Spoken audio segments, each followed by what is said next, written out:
Live Tamil cinema நேயர்களுக்கு வணக்கம். நான் உங்கள் பத்திரிகையாளர் RS கார்த்திக். இந்த வீடியோவில் நாம பார்க்க இருக்கிறது பரமன் படத்தோட விமர்சனம். பரமன் ஒரு ஏழை விவசாயியின் கண்ணீர் கதை அப்படிதான் சொல்லணும். அவங்க ஒரு விவசாயி தன்னுடைய நிலத்தை அரசாங்கம் பைபாஸ் ரோடு போடுறதுக்காக எடுத்துக்க முயற்சிக்குது.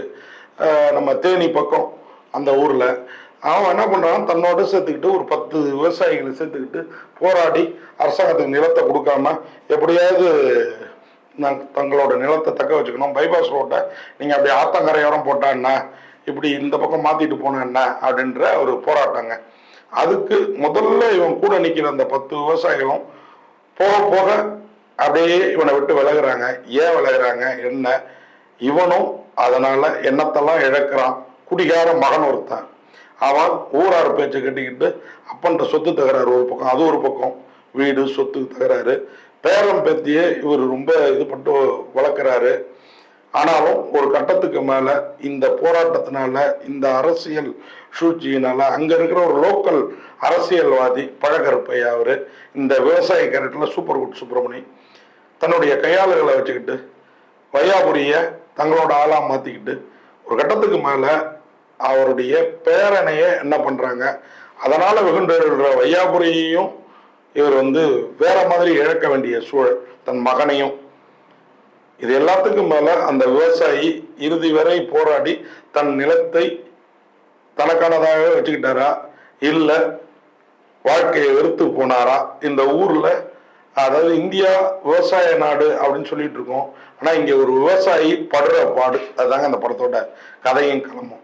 வேற லெவல்ல ஒரு படம், ஆனா இதை ரொம்பவே சுலபமா எடுத்திருக்கிறாங்க. அது மட்டும் தான் இந்த படத்தோட குறைன்னு நான் சொல்லுவேன். உண்மையாகவே ஒரு முடியாத மனைவி இந்த விவசாயிக்கு, மருமகன், குடியார மகன், 2 குழந்தைங்கன்னா அவர் வளர்ந்த குழந்தைங்க, பேரம் பேத்தி படிக்க வச்சுட்டு இருக்கிறாரு எல்லாம்.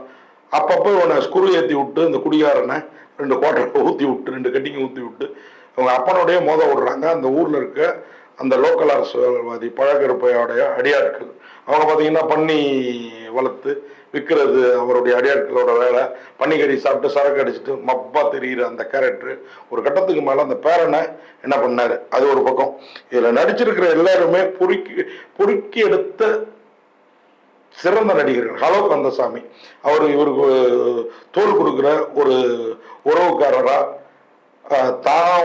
அதாவது இவருடைய சகோதரியே வட்டிக்கு விடுவாங்க, அவங்கள்ட்ட போய் ஒரு வட்டிக்கு வாங்கிட்டு வர ஒரு கட்டத்துக்கு மேல பொறுக்க முடியாம அந்த வட்டியை கொடுத்து பேங்க் லோன்ல இருக்கிற வீட்டை மீட்கலான்னு பார்த்தா பொண்டாட்டிக்கு அந்த டயத்துல உடம்பு முடியாம போயிடும். இது எல்லாமே தெரிஞ்சு அந்த பொம்பளை மற்றவங்கள்ட்ட நடந்துக்கிற மாதிரியே தன் அடியாட்களோட இவங்க வீட்டு லேடிஸை என்ன பண்றாங்க ஏது பண்றாங்க, அதுல துடிச்சு போற விவசாயியுடைய மனநிலை, கூட இருந்தவங்களாம் ஒரு கட்டத்துக்கு மேல கைவிடுறது, இதெல்லாம் காட்டுறப்போ உண்மையாக சூப்பர் குட் சுப்பிரமணி வேற லெவல்ல நடிச்சிருக்கிறாரு. அது மாதிரி டயலாக்ங்க இந்த படத்துல, அவர் போராளிக்கு பொண்டாட்டி தான் சப்போர்ட்டா இருக்கணும், இருந்தாதான் என்னால போராளியாவே இருக்க முடியும், நீ பிறந்த மணியா ஒன்னு ஆக்கிட்டா அவ அப்படின்னு நினைக்காதம்மா, எல்லாருமே பிறந்தப்போ பிறந்த மணியா தான் இருந்திருப்போம், இன்னைக்குதான் நீ பிறந்ததான் நினைச்சுக்குமான்னு ஒரு வார்த்தை ஒண்ணு சொல்லுவாரு. அது மாதிரி இந்த விவசாயிகளோட கஷ்டத்தை பேசுற அந்த டயலாக்ல டைரக்டர் எங்கேயோ நிக்கிறாருங்க. ஆனா அந்த அளவுக்கு படத்துல காட்சிப்படுத்தல் இருக்கான்னு கேட்டீங்கன்னா சில இடத்துல ரசிகர்களை படுத்துது.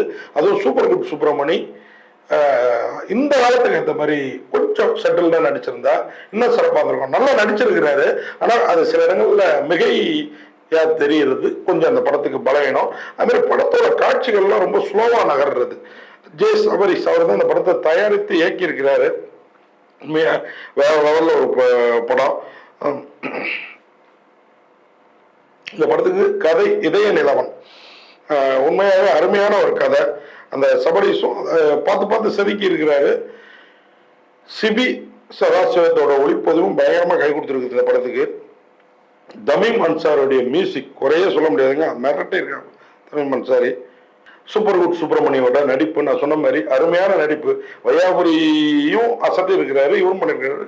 ஆனா கொஞ்சம் இன்னைக்கு நடிகர் சிவாஜி கணேசனோட நடிப்பு நம்ம இன்றைய தலைமுறை கொண்டாடுமா, அதுதான் இன்னைக்கு தனுஷோட நடிப்பு தானே நம்ம தலைமுறை கொண்டாடிக்கிட்டு இருக்குது. அந்த மாதிரி இந்த வயதான கேரக்டர்ல ஒரு படம் இருந்தால் இன்னும் பிரமாதமா இருந்திருக்கும். ஆனால் சுப்பிரமணியம் ஒரேடியா குறை சொல்ல முடியாது, நல்லாவே பண்ணிருக்காரு. பல இடத்துல நமக்கு கண்ணீர் வந்துருது நம்மள அறியாம. இப்ப நல்லா விவசாய குடும்பம் கிடையாது, ஆனாலும் விவசாயிகளோட கஷ்டம் தெரியும் இந்த டெல்டா மாவட்டத்திலேருந்து வந்தவங்கிறதுனால. ஸோ பிரமாதமா அடிச்சிருக்கிறாரு. பழக்கருப்பையா உண்மையாவே அந்த அரசியல்வாதியா மூஞ்சில எச்சு துப்பிட்டாங்கிறதுக்காக ஒருத்தன் உயிரையே எடுக்க துணியறதுலாம் இருக்கு பாருங்க. ஐயோ, உண்மையான நம்ம ஊர் அரசியல்வாதிகள் எப்படிப்பட்டவங்க அவங்க முகத்திரையை கழிச்சிருக்கிறாரு. வையாபுரி குடியாரனா வாழ்ந்திருக்கிறாரு. ஹலோ கந்தசாமி ஒரு ஊர்ல உள்ள ஒரு உறவை பார்த்த மாதிரி நடிச்சிருக்கிறாரு. விஜய் அர்ச்சனா, அசோக், சத்யா, ஜெயச்சந்திரன், கார்த்தி, இப்படி எல்லாருமே சிறப்பா பண்ணிருக்கிறாங்க. என்ன ஒண்ணு, இந்த படம் இன்னும் கொஞ்சம் வேகமா விறுவிறுப்பா இருந்திருந்தா உண்மையாவே இந்த பரமன் நம்ம ரசிகர்களால பெரிதா கொண்டாடப்பட்டிருக்கும். ஆனால் இந்த படம் வந்ததும் தெரியல, தேட்டரில் இருக்கிறதும் தெரியலன்னு நேற்று பேசினாங்க. இன்ஃபினிட்டி பிக்சர்ஸ் இன்னைக்கெல்லாம் படம் எடுக்கிறது பெருசு இல்லைங்க, அதை ப்ரொமோட் பண்ணுறது, அதை தேட்டருக்கு வந்த பிறகு எங்கெங்கெல்லாம் விளம்பரம் கொடுத்து எப்படி வந்திருக்குன்னு தெரிய வைக்கிறதுக்கு பாருங்க, அது பெருங்கொடுமை. அது இந்த டிசம்பர் மாதம் ஆயிடுச்சு இல்லைங்களா, 10 படம் 12 படம், ஏன்னா இந்த வருஷ கணக்கோட மானியத்துக்காக ரிலீஸ் பண்ணுறேன்னு பண்ணி தேட்டரில் ஆளே இல்லாமல் போயிடுது. அந்த அதுதான் இதில் வந்து நம்ம வந்து வருத்தப்பட வேண்டிய ஒரு விஷயம். மற்றபடி இந்த படத்தில் வந்து வேற ஒன்றுமே பரமன் உண்மையாக பாராட்டலாம். நாம் பாராட்டுற அளவுக்கு ரசிகர்கள் வருவாங்களாங்கிறது பொறுத்திருந்து தான் பார்க்கணும். நன்றி, வணக்கம்.